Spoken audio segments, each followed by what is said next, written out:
महाभारत का अंतिम रहस्य पार्ट 2 द्वारका की वह रात जिसने विदुर का जीवन बदल दिया। रात्रि का दूसरा प्रहर आरंभ हो चुका था। द्वारका के महलों में दीपक जल रहे थे, किंतु समुद्र की लहरें आज कुछ अलग थी, मानो वे किसी आने वाले परिवर्तन की घोषणा कर रही हो। महात्मा विदुर अब भी उसी प्राचीन पीपल के वृक्ष के नीचे बैठे थे। भगवान श्री कृष्ण मौन थे। वह मौन साधारण नहीं था, वह ऐसा मौन था जिसमें भविष्य की आहट छिपी हुई थी। कुछ देर बाद श्री कृष्ण ने धीरे धीरे समुद्र की ओर देखा और बोले, विदुर, क्या तुम जानते हो कि किसी भी युग का अंत सबसे पहले कहाँ से आरंभ होता है? विदुर ने उत्तर दिया, प्रभु, जब अधर्म बढ़ता है। कृष्ण मुस्कुराए, नहीं, अधर्म तो उसका परिणाम है। युग का पतन तब आरंभ होता है जब मनुष्य सत्य सुनना छोड़ देता है। विदुर ने आश्चर्य से उनकी ओर देखा।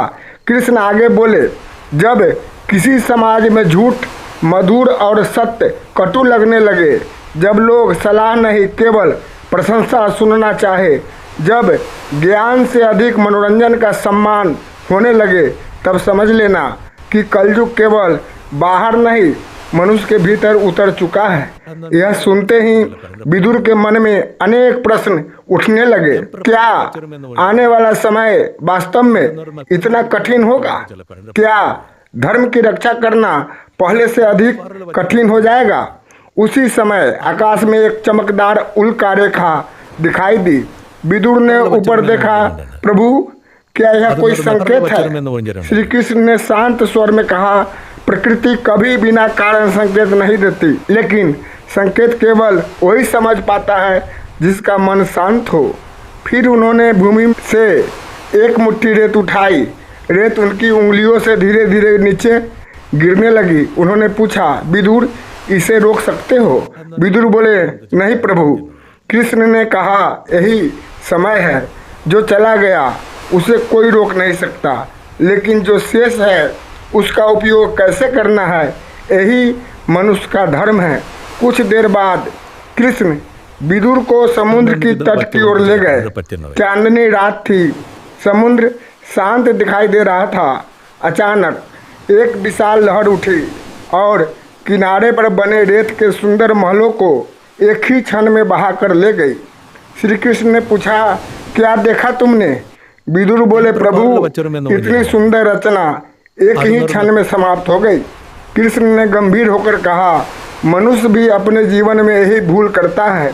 वह अपने पद, धन, यश और अहंकार के रेत के महल बनाता रहता है, लेकिन भूल जाता है कि समय की एक लहर सब कुछ अपने साथ ले जाएगी। विदुर अब पूरी तरह एकाग्र हो चुके थे।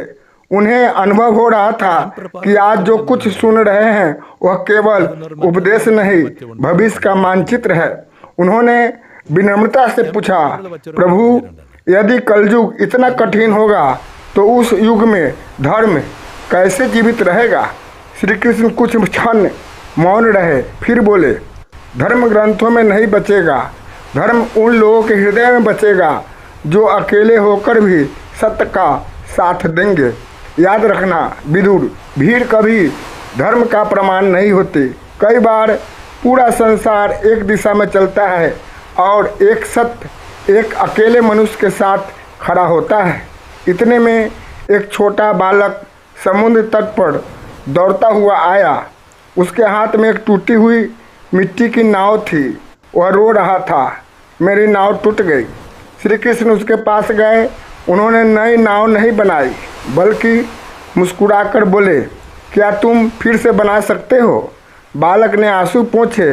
कुछ देर बाद वह फिर रेत इकट्ठा करने लगा, नई नाव बनाने लगा।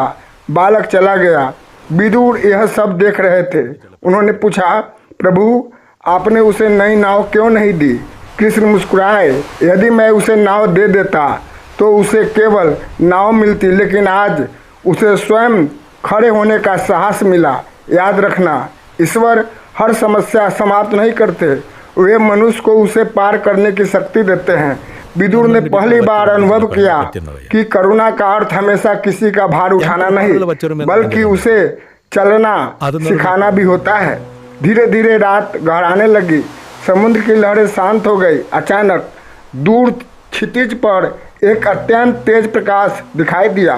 वह किसी तारे जैसा नहीं था, न किसी अग्नि जैसा। वह प्रकाश कुछ क्षण प्रकट हुआ और फिर विलीन हो गया। विदुर ने विस्मय से पूछा, यह क्या था? श्री कृष्ण का चेहरा गंभीर हो गया। उन्होंने पहली बार धीमे स्वर में कहा, विदुर, यह समय का संकेत था। अब मेरे पास अधिक समय नहीं है। यह सुनते ही विदुर के नेत्र भर आए। प्रभु, ऐसा मत कहिए। कृष्ण ने उनके कंधे पर हाथ रखा। जिसका जन्म हुआ है उसका प्रस्थान भी निश्चित है। महत्वपूर्ण यह नहीं कि जीवन कितना लंबा था, महत्वपूर्ण यह है कि उसने कितनों के भीतर प्रकाश जगाया। कुछ क्षण बाद श्री कृष्ण ने अपने वस्त्र की एक छोटी गांठ खोली। उसमें एक साधारण सा तारपत्र था। न उस पर सोने की सजावट थी, न कोई राजमुद्रा।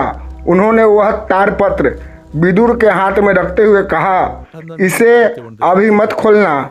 जब तुम्हें लगे कि मनुष्य धर्म से अधिक भ्रम का अनुसरण करने लगा है, जब सत्य बोलने वाले अकेले पड़ जाए, जब लोग ज्ञान से अधिक दिखावे को महत्व देने लगे, तब इसे खोलना।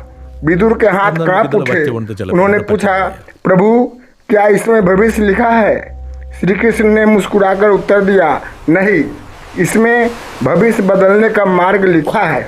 उसी क्षण आकाश में बादल गरजे। समुद्र की लहरें अचानक फिर ऊंची होने लगी और उसी समय दूर महल की ओर से एक सैनिक तेजी से दौड़ता हुआ आया। उसकी सांसें तेज थी, चेहरे पर भय स्पष्ट था। वह दूर से ही पुकार उठा, प्रभु, एक अत्यंत अशुभ समाचार है।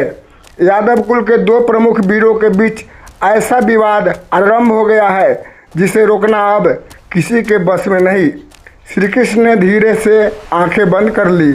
उन्होंने केवल एक वाक्य कहा, समय अपना पहला संकेत दे चुका है। क्रमशः पाठ 3 में कहानी और अधिक रहस्यमय होगी।